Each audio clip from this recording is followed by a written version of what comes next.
Not to be confused with astronomy, astrology is basically where you make stuff up about your future based on the constellation that the sun was in on the day you were born. Oh my God, what is that? Oh my God, what is that?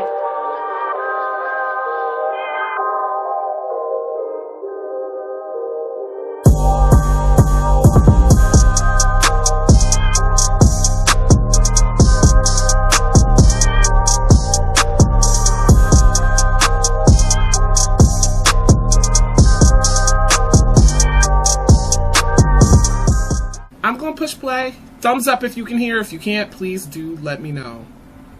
Did you know that apparently there are only 12 types of personality in the world? Well, if you didn't, then today you'll be in for a big shock, because we're taking on one of the biggest tinfoil theories ever. Astrology.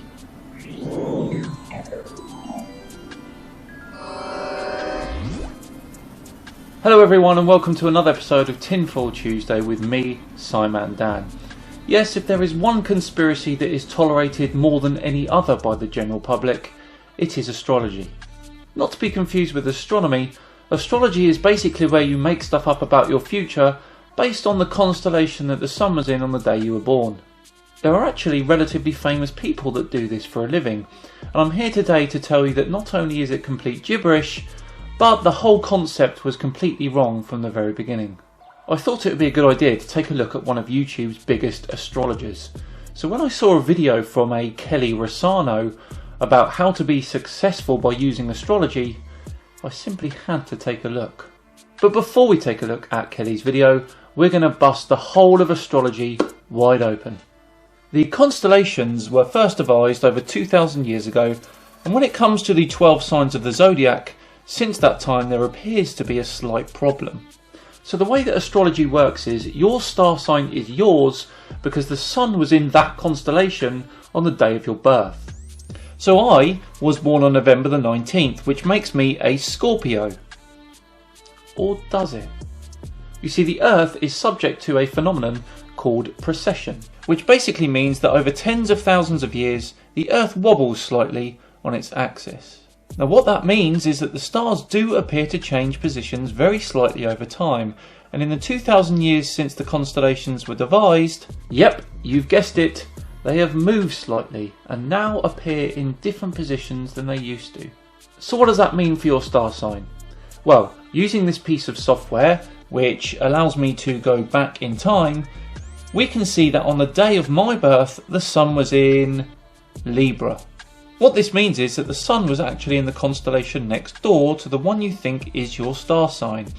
And quite tragically for you, if you follow astrology, then you've been reading the wrong star sign your entire life. Sorry about that.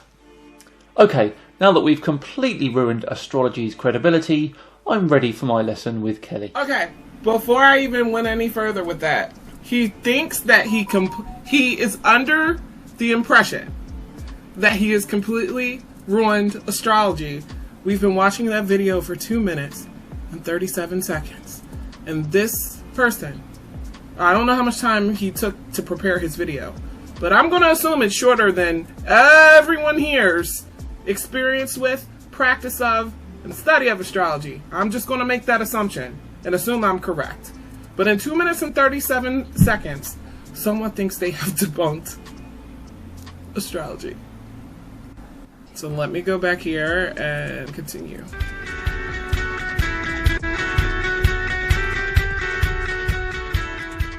Know when to launch using astrology, and I'm Kelly Rousseau.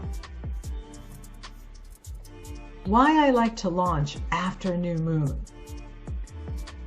New moons are a fresh start. They give you a new beginning. It's a fresh start for the lunar cycle. That's about it. And whenever we're going to start something new, launch a new product, launch a new service, start a new job, publish a book, publish music, we want to have the best energy around it. We want to use the best energy so that what we do brings us the results that we want, brings us the success that we want. I've got no arguments with that, but why does it have to be when there's a new moon? And why not use the astrology to help you do that?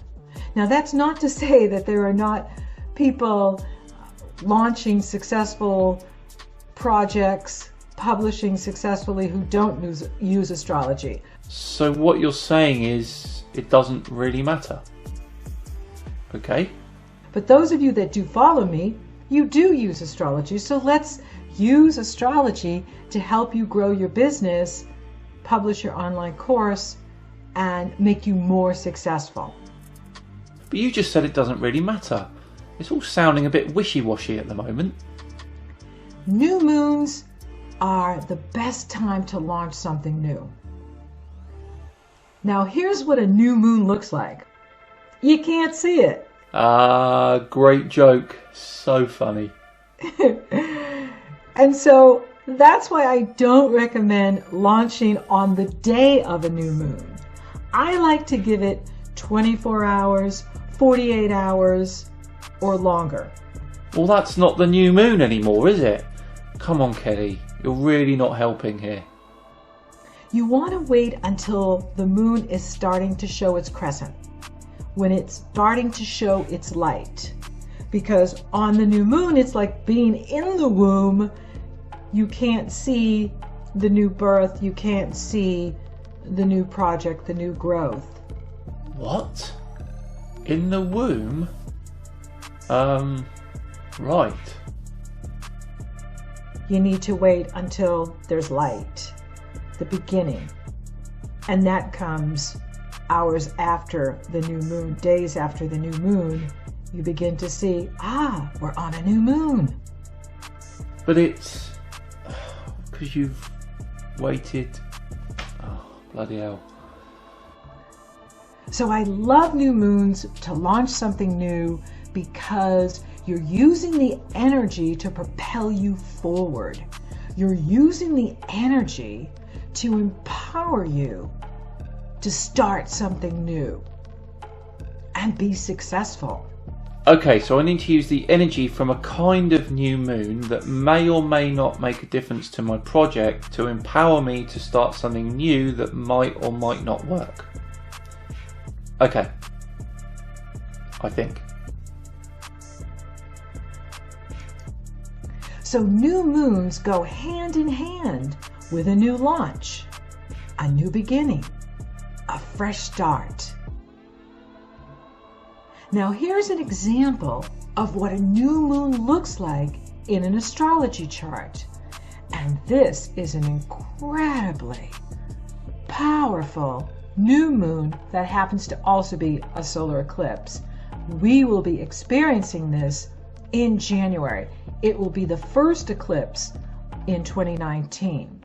And this is where you can see the sun and the moon are coupled together in Capricorn.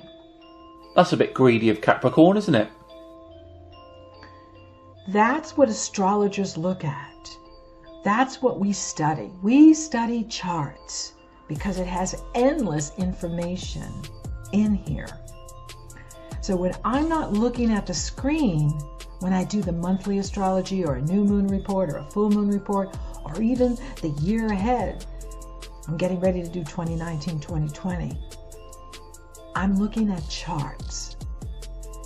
And when you look at this chart, you can see, look at this new moon sandwiched between Saturn in Capricorn and Pluto in Capricorn. And let me guess, that means if you're Capricorn, you will meet someone mysterious with the initial G, and luck will revolve around the number 6. Do something positive at work, and you will reap the rewards. Anyone can do it. Which is all about achievement in the world, success, and business. So Capricorn has a role to play in your business, in your launches, in your success. So if you were to launch, say, something new here in January, I would suggest that you wait until January 6th, January 7th, January 8th, and so on to do your launch. Okay, I'm rapidly losing interest. She's literally making stuff up as she goes along. Let's move on a bit. But your window of opportunity to launch will be from the new moon to the full moon. Right, so now it's literally half a month. You can't make this stuff up, can you? Well, actually, you can. Now, I want to say that there will never be a perfect time to launch. There's always going to be some sort of challenge in there. So what was the point of the previous information in your video? I think we've seen enough of Kelly's video now to see that astrology is a load of old cobblers. Please do not spend any time looking at it, and please do not act on any advice given to you by an astrologer. Right, that about wraps up another Tinfoil Tuesday. Really pleased to tackle this one. It's another one of my bugbears. The other biggie for me is psychic mediums, and I'll be tackling them in a big way soon. Thank you for watching. Please do like and subscribe if you enjoyed that. Sorry. Sorry. The dumb guy's gone. Everybody thinks he's so cheeky. He thinks he really just... How do we say that? Oh, he thought he ate. He really thought he ate that. He thought he ate. He was super cynical. He was super cynical and condescending. And it just, you know, what really bothers me sometimes is, I get it. Everyone is not going to take the time out to study astrology. Even if they're critical of it, they're not going to take the time to study it. But that's the part that bothers me the most. Is like, okay, we can see you have taken minimal time, maybe no time at all, to invest in learning about astrology. And you're so, like, vicious, you know, in your criticism. Like, what is that about? Why are people, like, so vicious, you know? Like, there's like this for no fight reason they have toward astrology. It's weird. Very. Yeah, it was giving astrology stays in his head rent free, and he just can't wrap his mind around it.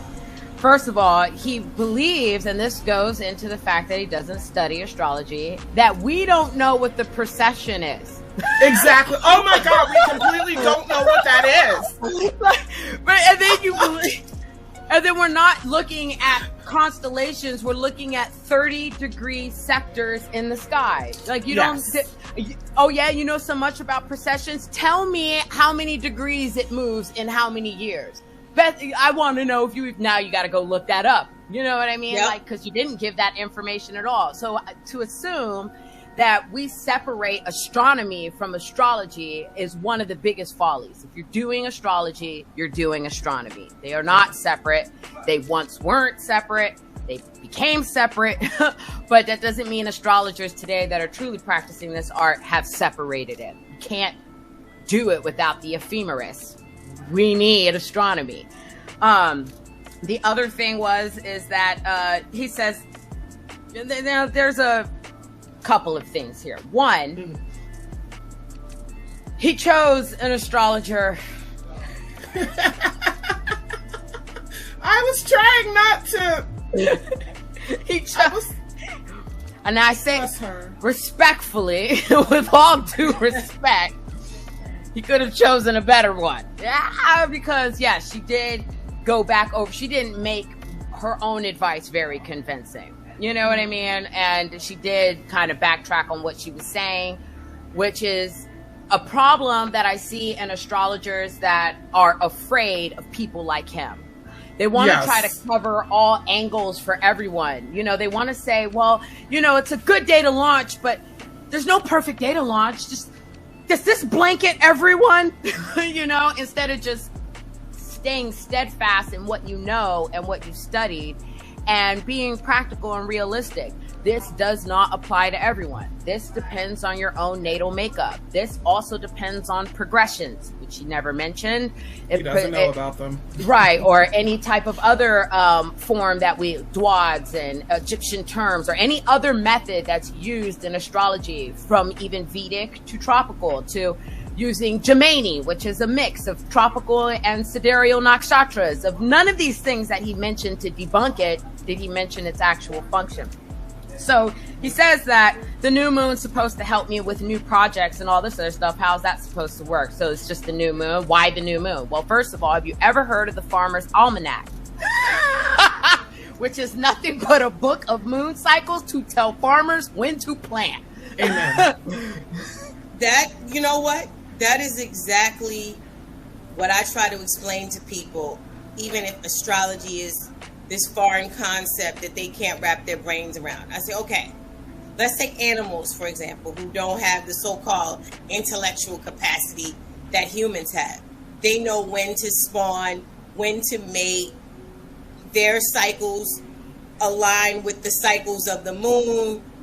The woman's body, in terms of when she's releasing an embryo that is unfertilized, it somehow aligns with the cycle of the moon. The words in our language, such as money, corresponds to moon. So we've had linguistic development over centuries that somehow still, like, you know, even the days of the week, the names of the months, it's all related to astrological bodies, heavenly bodies, celestial bodies.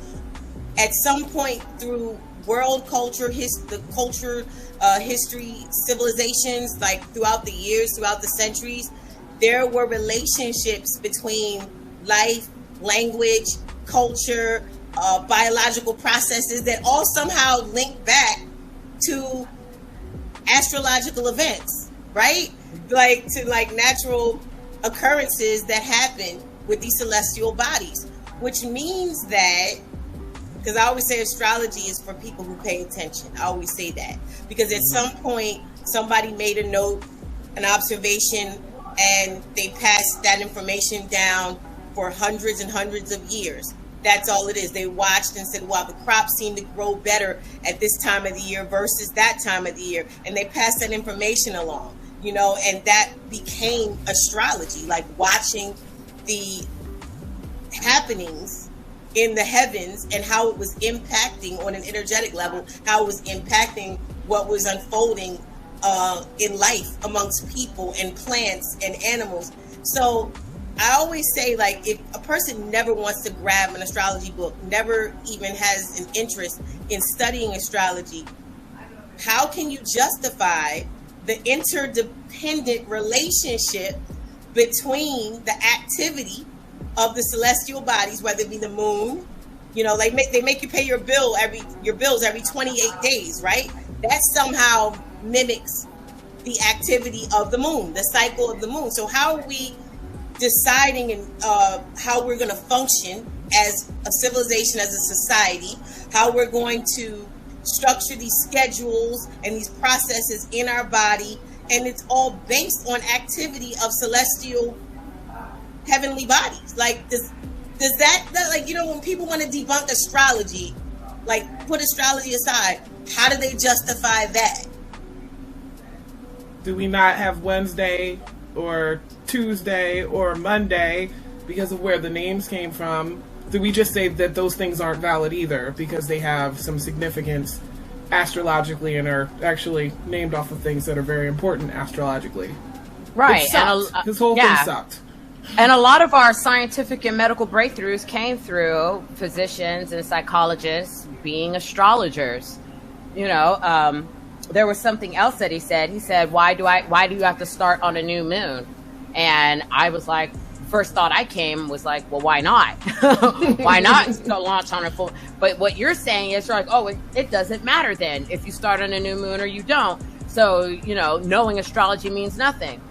I can invest in something with no investment knowledge whatsoever and be successful. You're absolutely right. I could do the same thing. Or I could get a little bit more educated and make more educated decisions when it comes to my investments and what I want to invest in. It doesn't mean that now I'm going to throw out all these investment books, schoolings and teachers, because the one time I was able to successfully invest in something and became successful. Well, I don't need this shit. None of the professionals matter. Exactly. Do it on my own is what he was essentially saying. The unnecessary commentary that Tiye was mentioning. For anybody who's listening to that, trying to see someone debunk astrology, I wouldn't even listen to him because he didn't give any concrete evidence as to why it doesn't work. Saying things showing your inability to capture metaphors and analogies shows a very weak intelligence. When she was describing it as the womb is unseen, he's like, the womb, what is that? I would have hit pause. You don't know what a metaphor is, bruh? You don't know what an and definitely not to defend Kelly Rosano, but right, she was one of like the very first string of YouTube astrologers, like early on. And I feel like her style, like her delivery, her style is very much to accommodate the elementary astrological student. She's like, she doesn't want to scare people away. Right. She doesn't want to make it seem too complicated where the information's going over people's heads. So that's why I think she was an easy target for somebody like him, who was just out to destroy astrology, like, because he would never come at Raw. Oh, he would never call up the Cosmophysician and say, yeah, I want to debate you on astrology. Your whole YouTube channel would be shut down. So yeah, like you were right. He did choose an easy target, which also goes to show his frame of mind, making snide remarks and being condescending. You're dealing with somebody who doesn't work hard for what he does, and anything that he's studying, we can almost guarantee off of what he's exposed of himself that he's not investigating, he's not experimenting, he's not, like Tiye said, opening up a book or reading or putting these things into practice. Like, there were certain things where he's like, look, anybody can do it. First of all, sir, your delineation was trash as well as hers. That was hers. You didn't even delineate what that said, and neither did she. You know, the crazy thing about people who want to disrespect, because it is disrespect. Yeah. They want to disrespect astrology and discredit it. You know, even if you were skeptical about the relationship that the activity of planets has, that relationship that the activity has on people and the actions of people and the behaviors of people, even if you were into metaphysics or quantum physics, right? So you take a theory like quantum entanglement theory, which means that Marie could have an atom next to her that she's, in a lab or something. We're all made of atoms, but let's just say for the sake of this discussion, you have an atom, and, Janét, you have an atom, and somehow or another these atoms were separated at some point, but you spin your atom, in Atlanta, Marie, and you spin your atom wherever you are, like Cali or, Oklahoma. And because those two atoms were, aligned at one time, connected at one time, one spins even when the other one is spinning far away from it, because there's no real separation. So when I think about theories like quantum entanglement, right, in metaphysics or quantum physics, I can look at that and see how astrology could be real, because that means that what's happening in terms of Mars' activity or Venus's activity, it could possibly have some sort of influence upon the events that are unfolding in my life. Because why? Because separation is an illusion, right?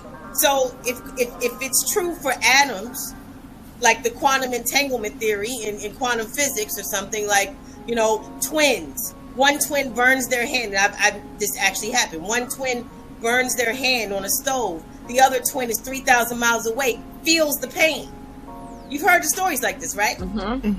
So, okay, so illusion is a separation.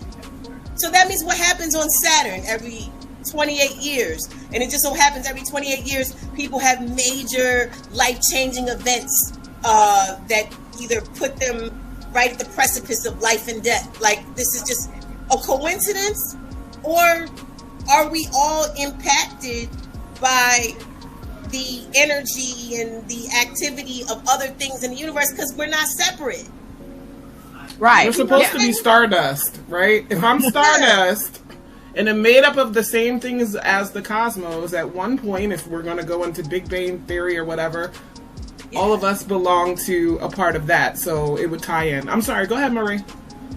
No, I was going to just basically agree with what you were both saying. It's the same thing. For some reason, just humanity has this idea that we operate singularly with no connection to anything else. It's just this individual idea that I'm here and this is it and I affect me and that's all there is to it.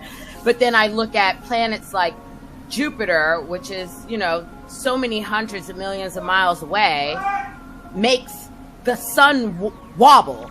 Right. Its gravitational pull and energy makes the sun bouncy up and down. So, so if it's affecting the sun, which is another 93 million miles away from us, and it can make that fucking celestial energy move, how is it that it just passes right through Earth and then nothing happens to us? It doesn't make us wobble or do a goddamn thing, knowing that if it weren't for and that's the other thing. You say it doesn't matter. Jupiter disappears out the solar system. We in trouble, bruh. Right. We are in trouble. So if they didn't matter and they had no impact, then God, blow up Uranus right now. What do we need it for? Its existence in our solar system is moot because it doesn't do anything. Get rid of the moon. Let's see how we fare then, So this idea that we're just living so singularly without this interconnectedness that does exist, that has been proven through like quantum entanglement and quantum theories and atoms and just basic science shows that we're all connected. To the first thought you have is that, well, astrology deals with planetary and celestial bodies. Nope, doesn't have nothing to do with me. Nothing's connected. That's exactly what I'm saying, is that if you had no interest in studying astrology, or you were just hell-bent on debunking it, like it was false, you could just, what you said, Jupiter, the relationship between the wobble, or even just the moon, the gravitational pull of the moon and how it affects the tides of the ocean. Like it literally, the gravitational pull of the moon creates a bulge in the waters on this planet. That alone, to me, justifies. I wouldn't even, if I never wanted to study astrology in depth, the relationship between the moon's gravitational pull and the activity of the waters on this planet, that alone would make me believe that alone would make me have some sort of faith in astrology. You know what I'm saying? Because if your body is 70 to 80% water, and the gravitational pull of the moon can affect the ocean, which is like 70% of the entire Earth, because that's, we're 70% water, the ocean's like 70% of the planet, like it's a mirror there. So why would you not see the relationship? Why is the relationship, between, say, the moon's gravitational pull and its effect on water, and you're 70% water, why isn't that enough to make you say, okay, there's a relationship here between these celestial bodies and what's happening in the world of humans? Right. He didn't even debunk good. No, he didn't even debunk. No, he didn't. Failure. I can say this because he's not a good cynic. I hate to put it like this, but I have been very cynical about a lot of things in my life. And when I first started realizing that astrology was more than saying there's 12 types of people and that's it, I tried to debunk it. But what did I have to do to try? First of all, addressing what he said.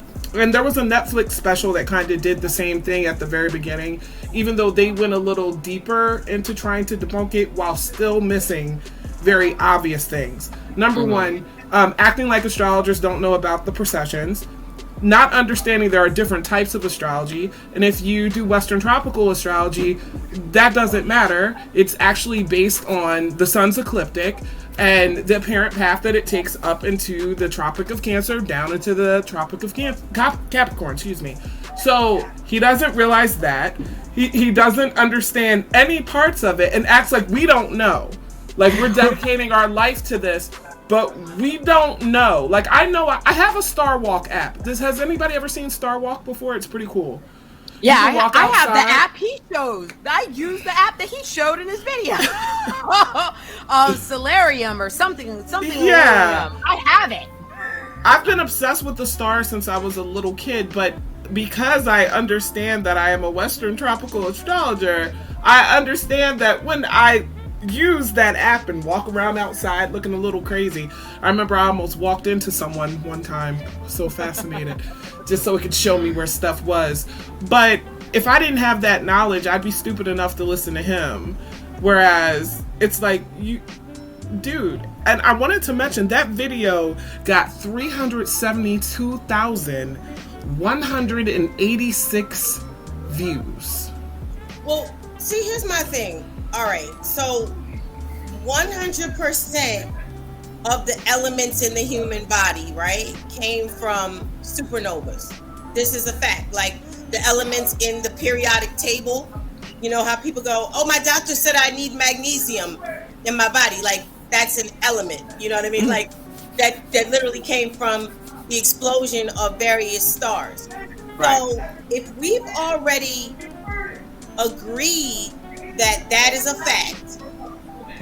So we're coming from stardust, right? The minerals in our body, everything. We're made of stars.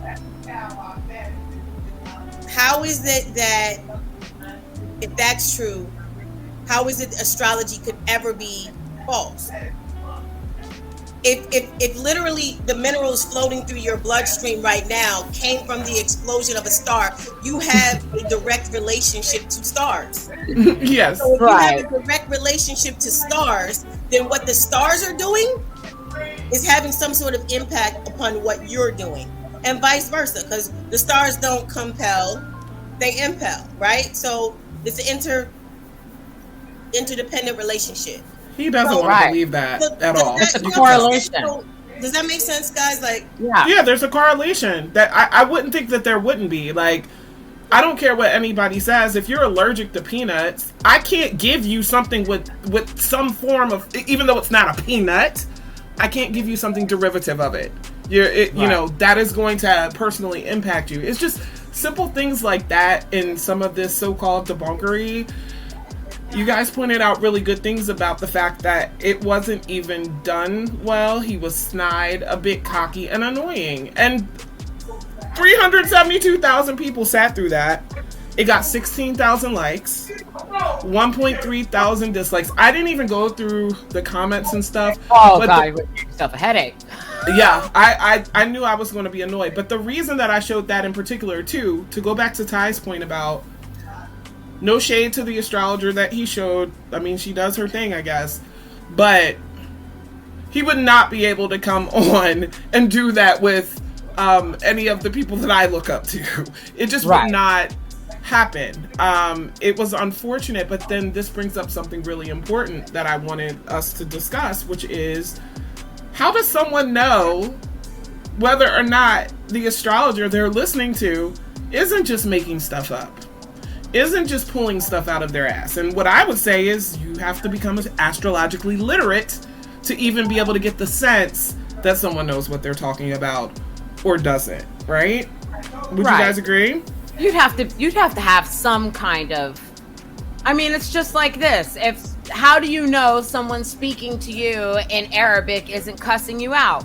You're going to have to know a little bit of Arabic, or you're going to have someone you trust that knows Arabic to translate it for you. Right. You know, it works the same. It works for human life, period. We should all be a little bit literate about a little bit of everything. Yes. You know, because if you're aware of your own bodily functions, you're aware of your own anatomy, when you go to the doctor's office, he can't tell you something you know isn't true, or that you feel something's wrong, so you get a second opinion. If you understand the basis of how your car works, then when you take it to a mechanic to get fixed, he can't tell you you need a new alternator when you know damn well it's just an oil change. This alternator, brand new, sir. We ain't doing that. The dentists who try to go in there and say, oh my God, you're going to get rid of these teeth because they're going to grow in funky. Sir, I came in here for a cleansing. I didn't come in here. I know my teeth, they're fine.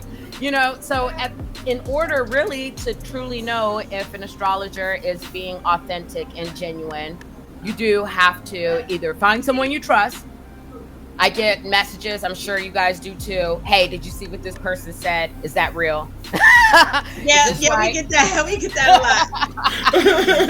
How you would delineate that? Because you know why, guys? Because, and I know you guys can vouch for this.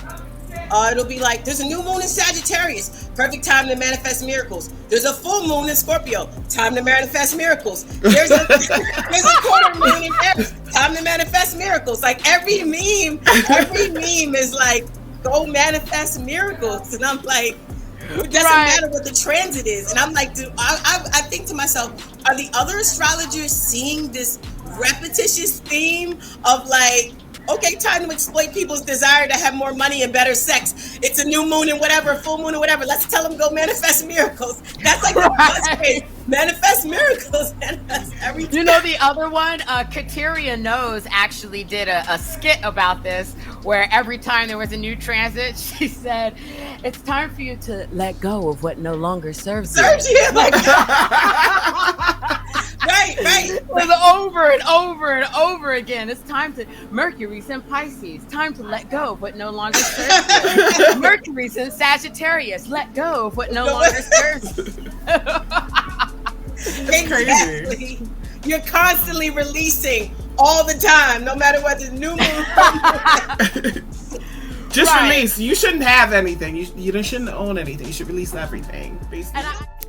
Thank you for tuning in to another episode of the Astro G Ladies Roundtable, where we speak about astrology practically and in a real way to help you best understand how it applies to everyday life. Be sure to check out more episodes with us, so make sure that you like, comment, subscribe, and hit the notification bell so that you know when we post a new episode. Peace.